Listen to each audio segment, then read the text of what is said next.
Atención, esta es la última lección de este minicurso gratuito que te he regalado. Aunque espero que mantengamos la relación porque este es un camino hacia la libertad financiera que apenas acabas de comenzar. Vamos a ver lo que has aprendido hasta ahora. Primero, que las subastas no son para un círculo cerrado de grandes inversores, sino que precisamente los que más posibilidades tenemos somos los pequeños inversores artesanales como tú y como yo. Segundo, también vimos que la rentabilidad razonable para una subasta normal oscila entre el 25 y el 50% y que solo en rarísimas ocasiones se puede conseguir más. Tercero, aprendimos a filtrar nuestra subasta ideal de entre las muchas que se celebran. Y en cuarto lugar, te mostré cómo estudiar un expediente judicial. Ahora ha llegado el momento de que te enseñe el paso a paso de cómo interpretar una nota simple del registro de la propiedad. Esta es la lección más importante del curso. Es el ABC de toda inversión inmobiliaria. Si lo fastidias en esto, te puedes meter en aprietos muy serios. Por otro lado, también decirte que es la cosa más sencilla del mundo y que habría que ser muy borrico, pero borrico de verdad, para equivocarte al interpretar una nota simple. En mi curso Tope de Gama, que es Triunfa con las subastas, hay un montón de vídeos con ejemplos de cómo analizar notas simples y certificaciones de cargas. Pero a continuación vas a ver el primer vídeo del curso, en el que lo explico para quienes no tienen ni idea porque parten de cero, completamente desde cero. A continuación, ese vídeo. En este vídeo vamos a estudiar el tema de las cargas registrales, de las cargas anteriores, las cargas posteriores, qué cargas anteriores, qué ocurre cuando una carga tiene luego cargas posteriores o cuando tiene cargas anteriores, etc.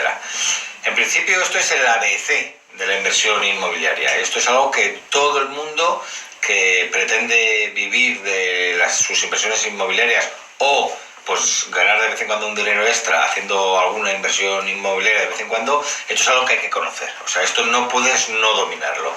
Y desde luego lo vamos a hacer mucho en este curso de subastas, de manera que al final del curso se puede hacer así.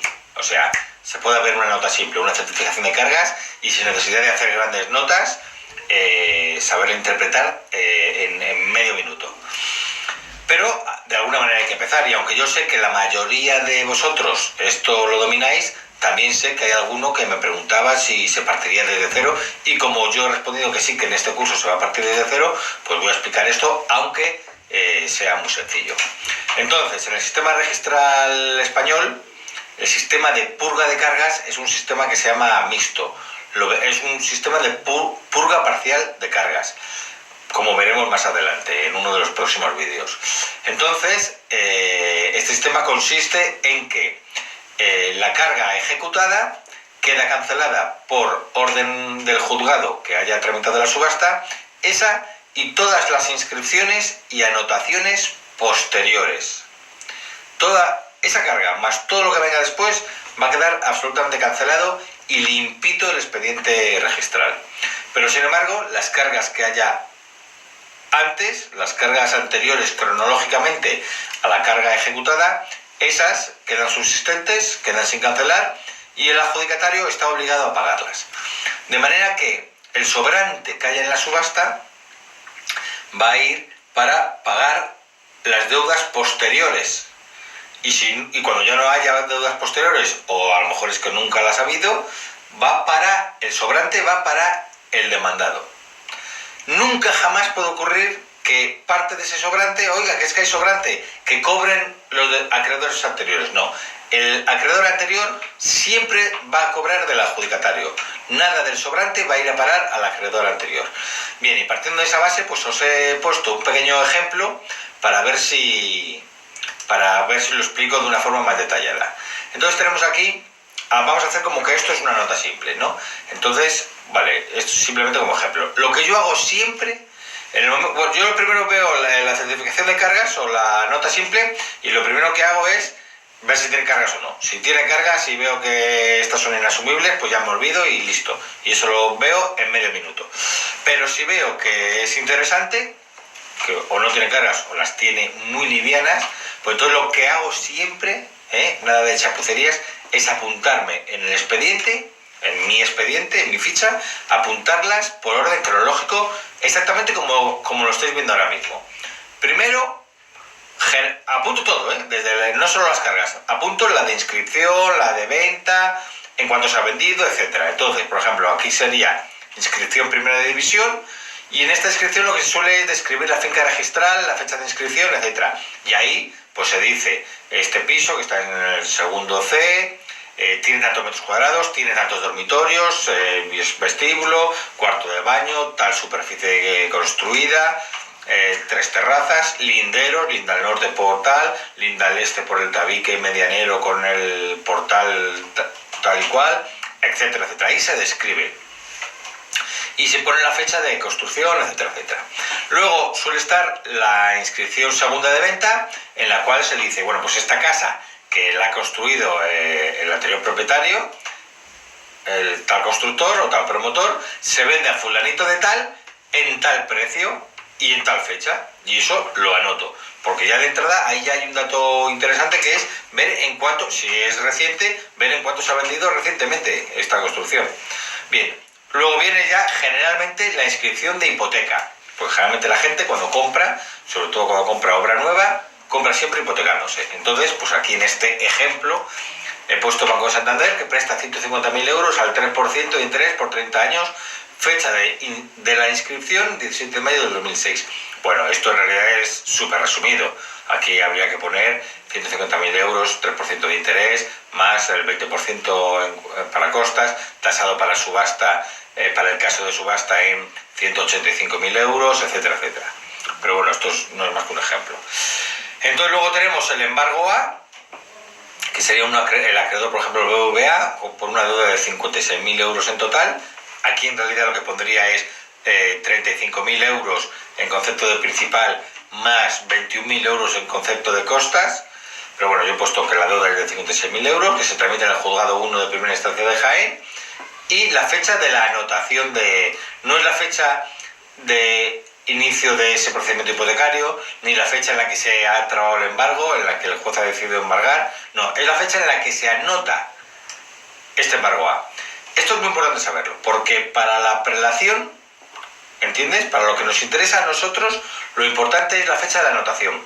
Luego es verdad que los acreedores a veces se pelean entre sí, no, es que a mí me corresponde pagar antes, tal, y ahí ya tienen en cuenta otro tipo de fechas. Pero para lo que nos interesa a nosotros, que es ver el orden de las cargas, lo importante es la fecha de anotación o de inscripción.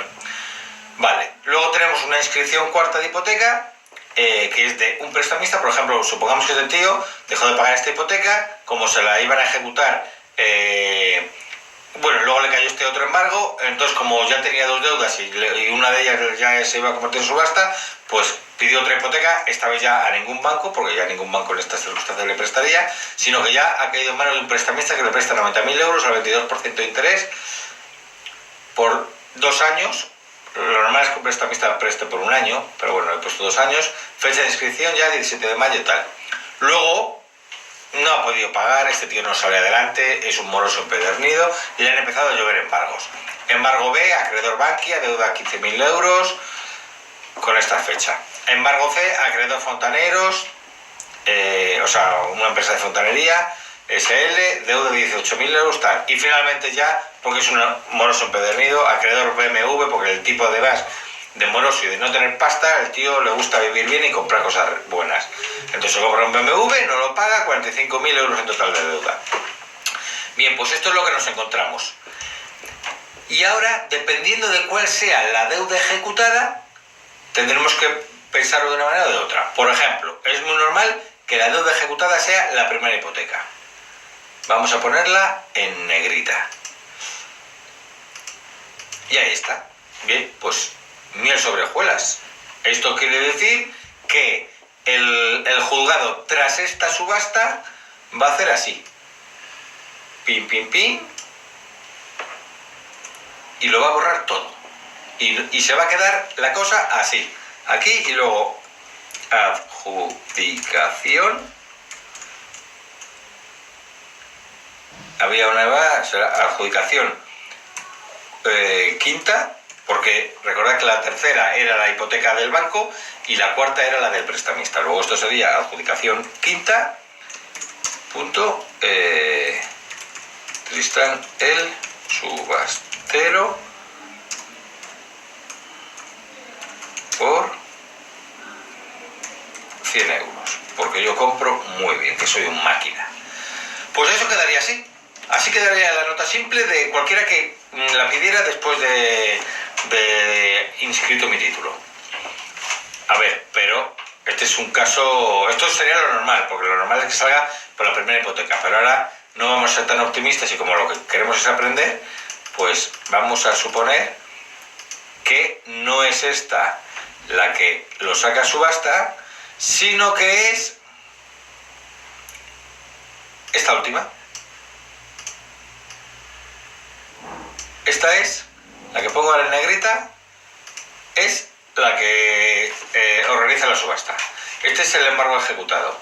¿Qué ocurre? Que el que se adjudique esta subasta va a tener por delante el embargo C, el embargo B, la inscripción cuarta, de manera que después de la subasta el juez solamente va a ordenar la cancelación de este embargo y después vendrá la adjudicación quinta, que en este caso ya no es a Tristán, sino al tonto del culo. Porque hace falta ser muy tonto del culo para comprar algo con 1, 2, 3 embargos y 2 hipotecas por delante. Bien, vamos a suponer que no es tan tonto del culo el postor, porque no ha comprado con tantas cargas, porque la deuda ejecutada no era esta, sino que era la del prestamista. Pero voy a cambiar una que me dio frío sentada allí. Esta es la deuda ejecutada. ¿Qué ocurre? Vamos a poner en azul. Si es esta que está en medio, eso quiere decir que las anteriores las tendrá que pagar y las posteriores y esta queda cancelado. De manera que tras la subasta el juzgado ordenará la cancelación de la carga anterior, de la carga ejecutada, que es la que está en color azul, más de las 3 cargas posteriores. Esto quedaría así y aquí habría una adjudicación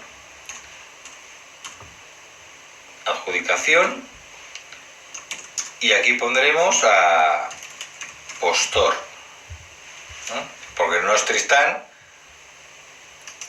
dado que Tristán suele comprar sin cargas, pero vamos a ver que alguien ha hecho sus cálculos, ha hablado con el Banco Santander, que le ha dicho, no, si esto ya solo quedan 60.000 euros, el acreedor posterior, que sería el BVA, le dice que de esta carga que está pagada la mitad y tal, pues dice, bueno, hace sus cálculos y le interesa. Pues bien, quedaría así.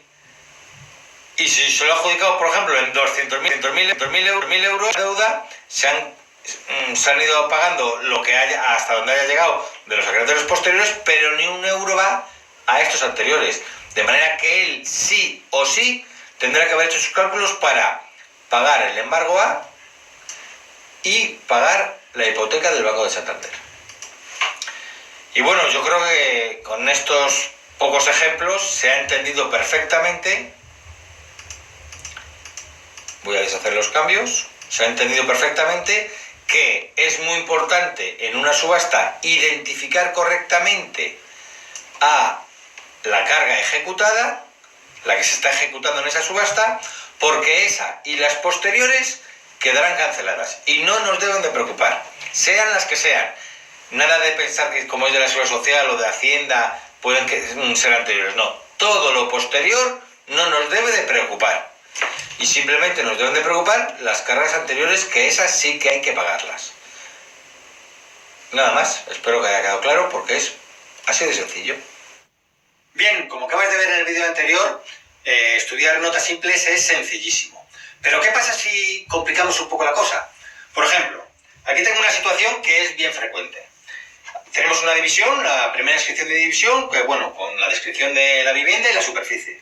Luego una segunda inscripción, que es la compra, en la que fulanito compra la vivienda, por ejemplo, el 25 de junio de 2012.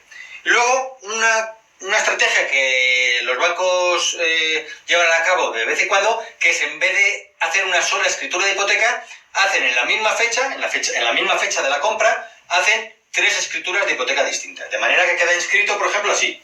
La hipoteca, inscripción tercera, del BVA, 40.000 euros con fecha 25 de junio de 2012, que es la misma fecha en la que se compra. Porque ya sabéis que en la notaría se firma en el mismo momento la compraventa y la escritura de hipoteca. Luego una siguiente hipoteca, que en este caso sería inscripción cuarta, también del BVA, de 80.000 euros y con la misma fecha. Y finalmente, una hipoteca que es inscripción quinta del BVA de 80.000 euros, también la misma fecha, 25 de junio de 2012. Y finalmente, años después, como el tío es un moroso y le gusta la buena vida, pues se compra un coche y no lo paga. Y entonces hay un embargo de Finanzauto de 25.000 euros, con fecha 2019. Bien, en esta situación, ¿cómo averiguamos cuál de estas tres hipotecas es la que se está ejecutando? Porque como ya hemos visto, no es lo mismo que se ejecute la tercera hipoteca, que es la de inscripción quinta, en cuyo caso, tras la subasta, quedará cancelada esa hipoteca y el embargo posterior. No es lo mismo eso a que se ejecute la hipoteca de inscripción tercera, en cuyo caso quedaría cancelado todo lo que va de aquí para abajo. Y simplemente quedaría al final, después de la inscripción segunda de compra de fulanito, una inscripción sexta de adjudicación bueno, pues con el nombre de adjudicatario y con fecha de 2019, 2020 o cuando sea. Vale, en este caso es importantísimo averiguar si es esta hipoteca o es esta la que se está ejecutando. ¿Y esto es sencillo? Pues sí, es sencillísimo, pero hay que aprenderlo. Una vez aprendido no se va a olvidar nunca, porque es muy sencillo, pero alguien te lo tiene que enseñar. O esta otra situación, quizás incluso más peligrosa. Vamos a suponer que esta hipoteca no existe.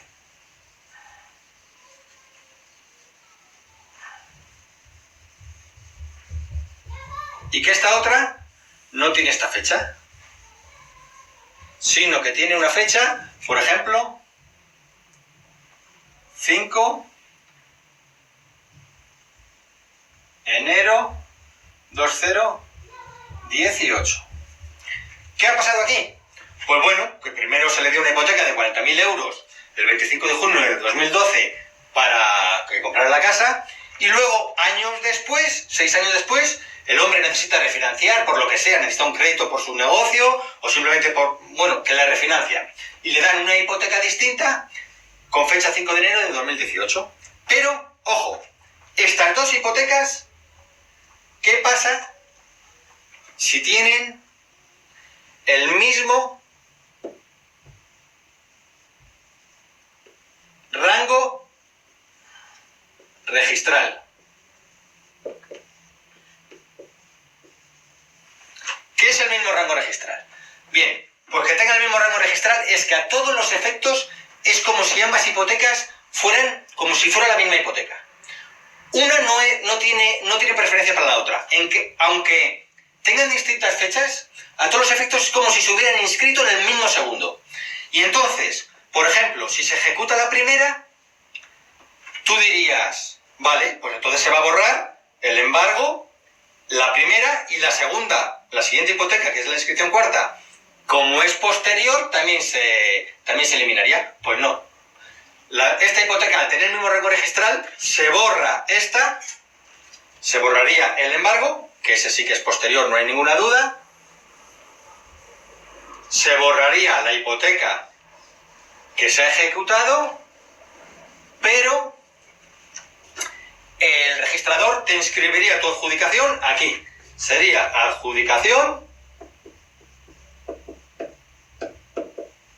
adjudicación, y quedaría, en la nota registral, quedaría primera división, segunda compra, cuarta hipoteca que no la ha cancelado, aunque tiene fecha posterior porque es del mismo rango registral, y luego quedaría tu adjudicación.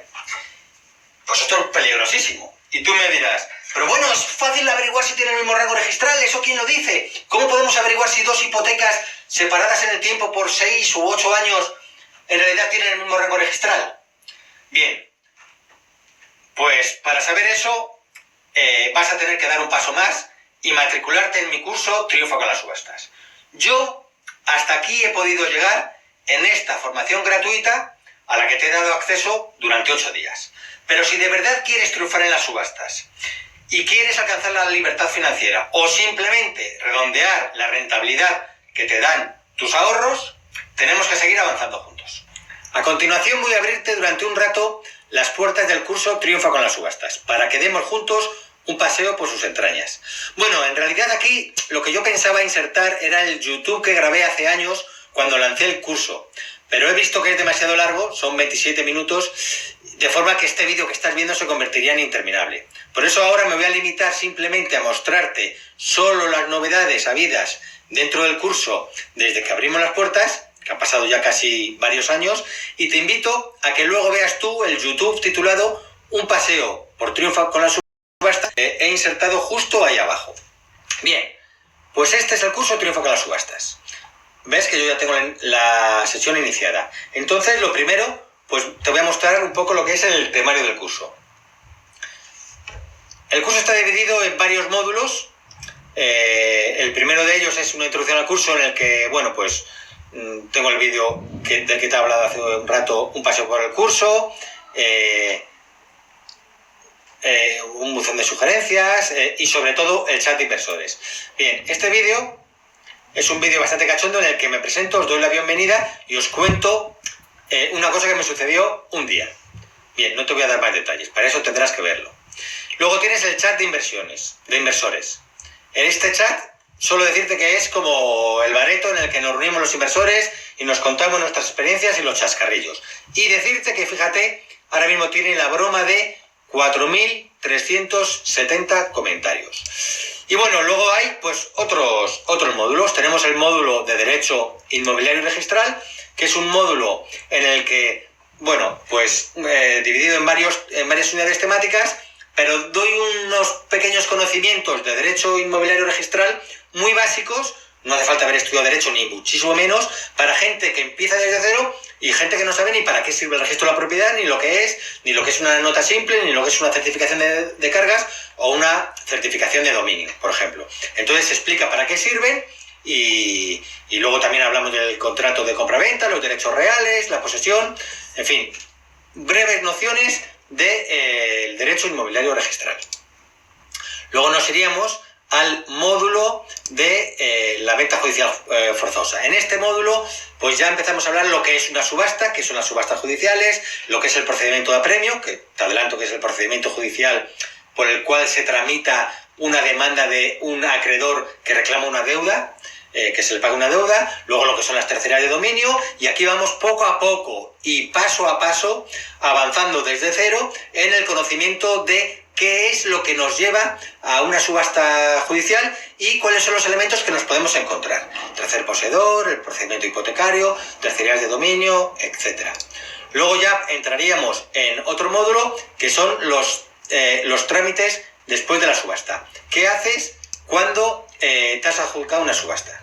Entonces aquí tienes, pues bueno, pues hablo un poco también de las reglas que manejan el sistema de la subasta judicial, la importancia del artículo 670 y del 671, luego las actuaciones después de la subasta, exactamente qué tienes que hacer, qué documentos tienes que presentar, todo paso a paso para que nadie esté perdido ni necesite contratar a terceras personas para que se lo hagan. Luego hice a posteriori un anexo sobre cómo tramitar a distancia la inscripción en el registro. Entonces aquí te explico, por ejemplo, si tú vives en Cádiz y has comprado un piso en Bilbao, pues exactamente todo lo que tienes que hacer para, sin moverte de Cádiz, que esa inscripción de tu título acabe en el registro. Y aquí tienes paso a paso el pago a Hacienda, notificación, a quién tienes que contratar, cuánto cuesta, etcétera. Bueno, pues este es el módulo de las cosas que te pueden suceder después de una subasta.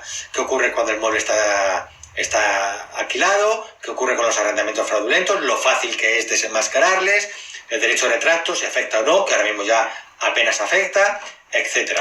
Luego habría un módulo que es el de los preparativos del buen inversor. ¿Cómo preparas, cómo investigas una subasta?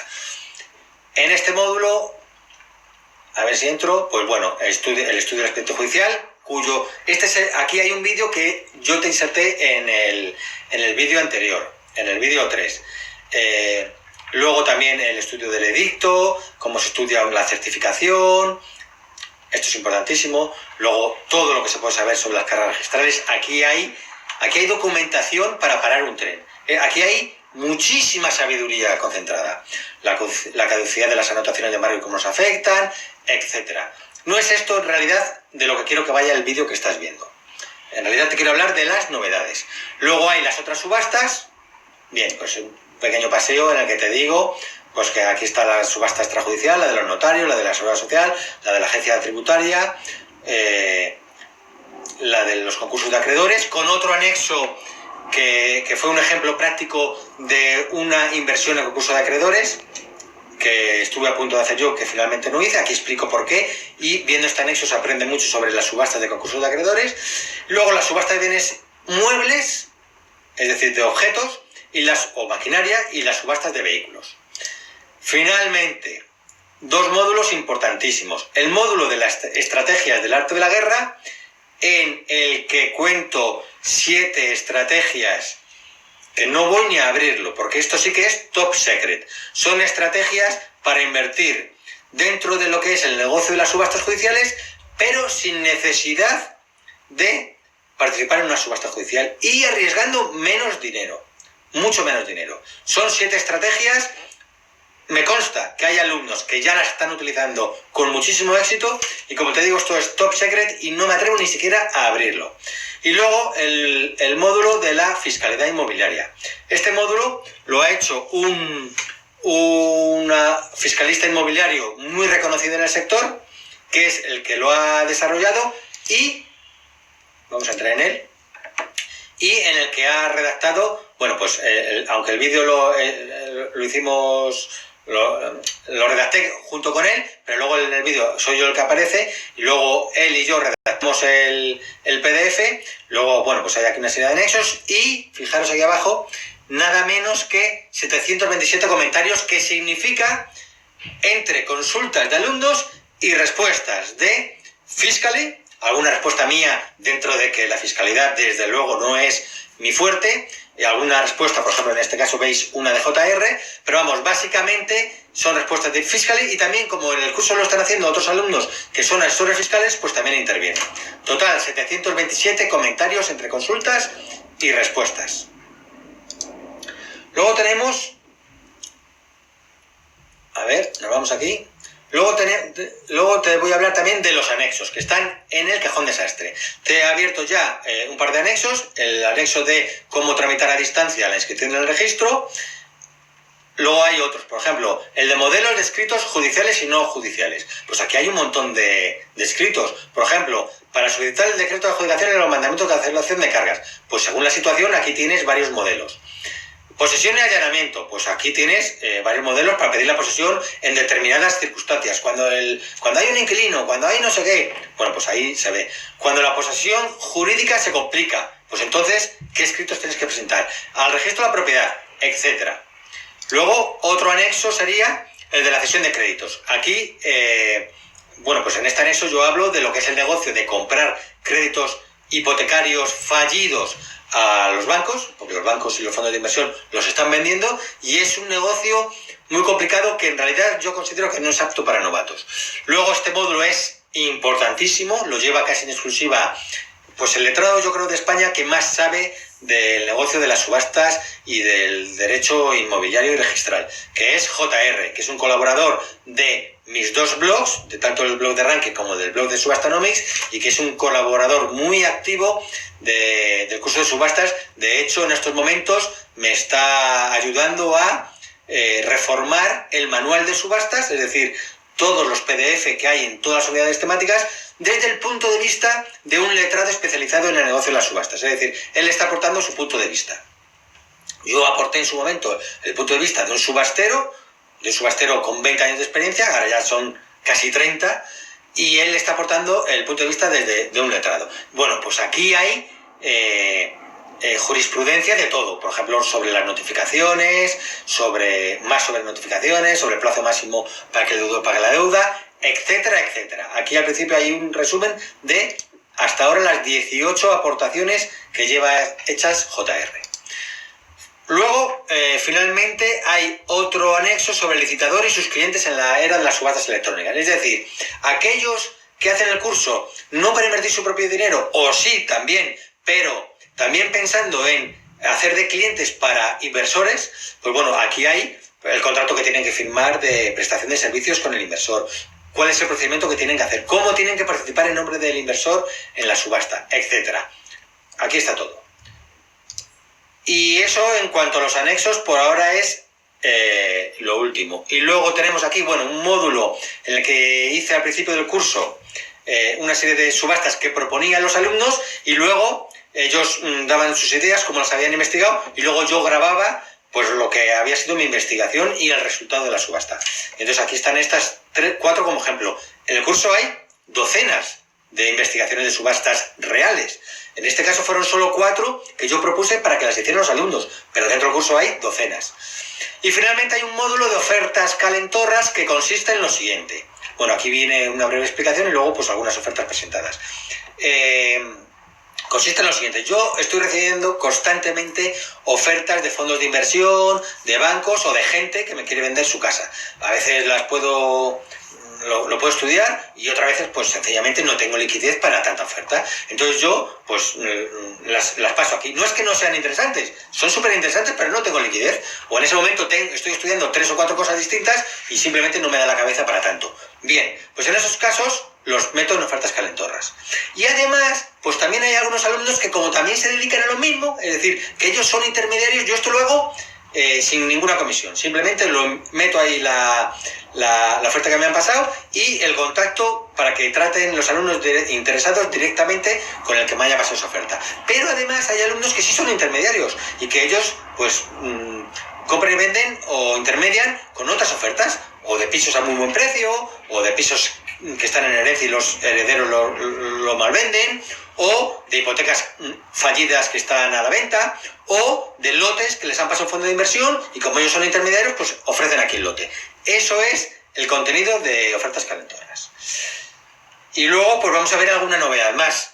Bien, tenemos aquí los foros. Esto lo incorporamos unos meses después de abierto las puertas del curso y pues como veis aquí tenemos varios tipos de foros.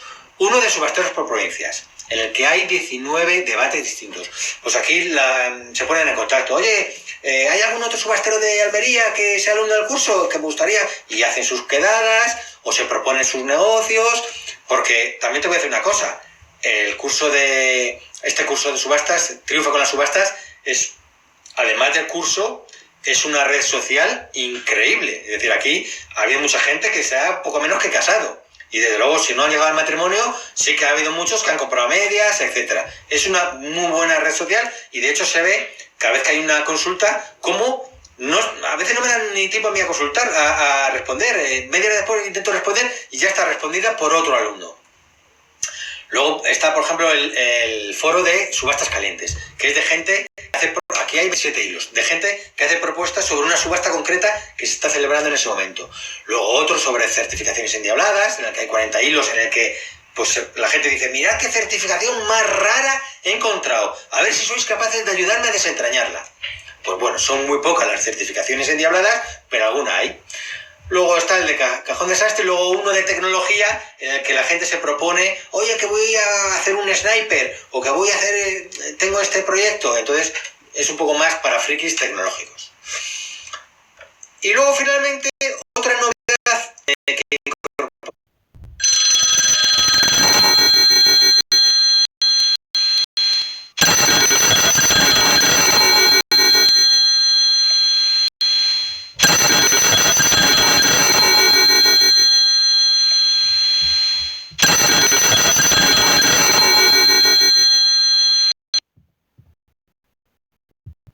el número de comentarios empezó a ser muy grande, es este buscador de comentarios, donde tú pones aquí el término que estás buscando, por ejemplo, últimos términos, respuesta vinculante, alquiler, arrendamiento, certificado de deudas. Tú metes aquí el comentario que quieras, el término que quieras y te busca los comentarios en los que se ha hablado de eso.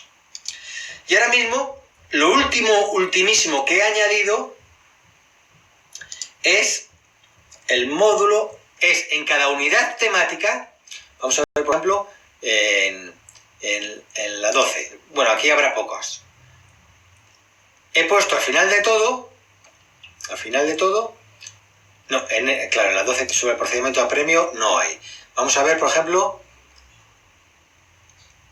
aquí sobre el contrato de compraventa. A ver si hay aquí alguna pregunta frecuente. Pues sí, aquí hay preguntas frecuentes. ¿Esto qué consiste?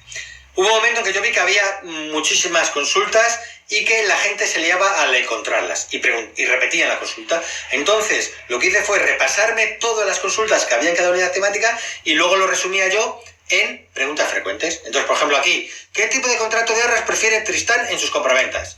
Mi respuesta, yo prefiero dejar claro que las arras que firmo son penitenciales. Y aquí suelto un pequeño rollo. ¿Qué tributación tiene la entrega de arras? La entrega de arras, Estos son consultas que se han repetido en el consultorio de aquí abajo, ¿entiendes? Y que pues bueno, las he elevado, digamos, de categoría y las he llevado a preguntas frecuentes. Y yo creo que esto es todo. Pues no era todo. Porque finalmente me he decidido a desvelar algo que, cuando grabé las anteriores palabras, era un proyecto, y sigue siendo un proyecto, pero que quería mantenerlo, digamos, oculto, y finalmente he decidido que, bueno, ya que lo cuento todo. Se trata de mi club de inversión. Aquí lo tenemos. ¿Veis? Aquí está incluido, este es el índice del curso. Pues aquí está el club de inversión, que ahora no lo había presentado a mis alumnos, pero que yo lo he presentado, aunque por ahora nos hemos quedado sin la primera inversión. Bien, aquí les explico en qué va a consistir y ahora os lo voy a explicar a vosotros un poco resumido. Bien, consiste en lo siguiente.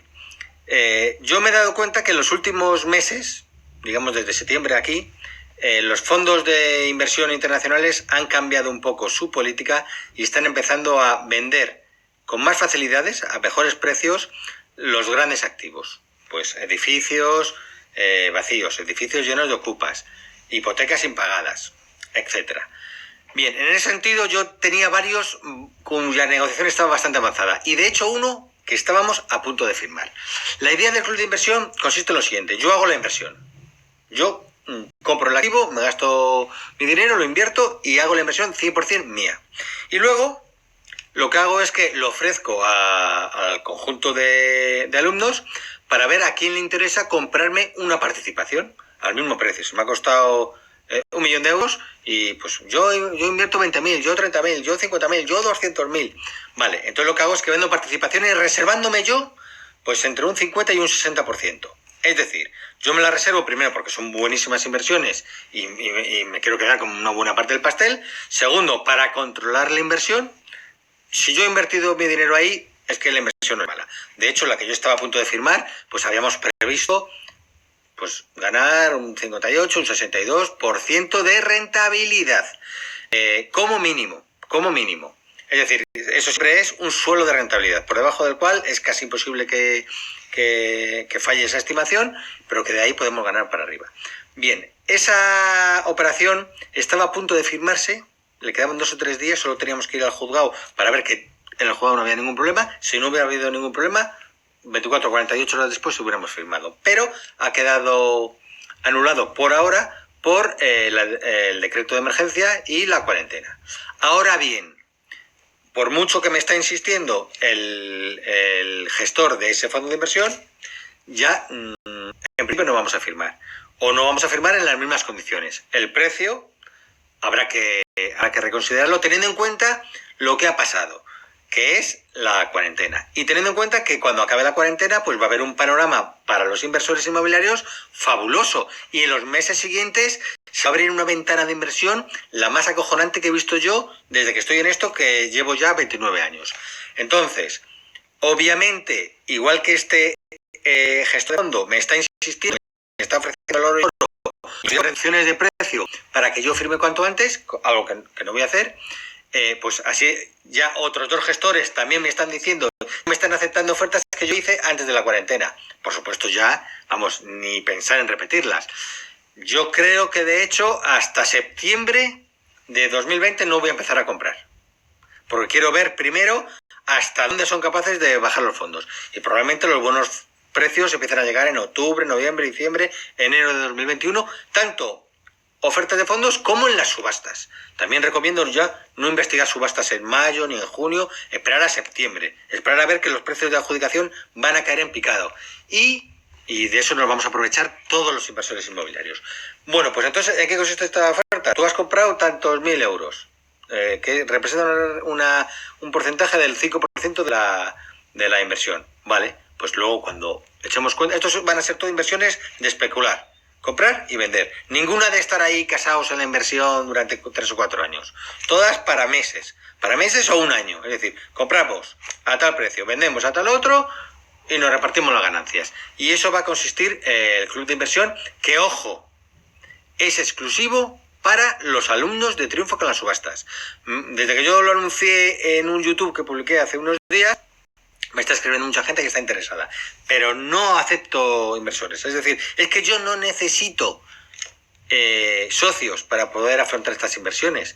Yo 1, 2 o 3 de estas las puedo afrontar solo. No, es algo que yo hago para ofrecerlo, para regalarlo, igual que le regalo las ofertas calentorras, pues es algo que yo ofrezco a los alumnos del curso. Es un añadido más a todos los contenidos que hay en el curso. De manera que es solo para los alumnos y no es algo que yo haga porque necesite el dinero. Aunque es verdad que juntos somos más grandes. Es decir, si yo puedo afrontar 2 inversiones de estas, pero con los alumnos, digamos que compran la mitad de cada una de las inversiones, pues en vez de 2 puede afrontar 4 inversiones y de esa manera, digamos que vamos cogiendo una parte del pastel mejor y más grande.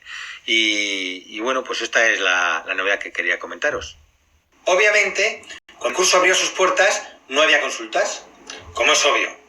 Pues bien, actualmente ya hay miles de consultas. Y este es el punto fuerte de este curso y del que me siento más orgulloso.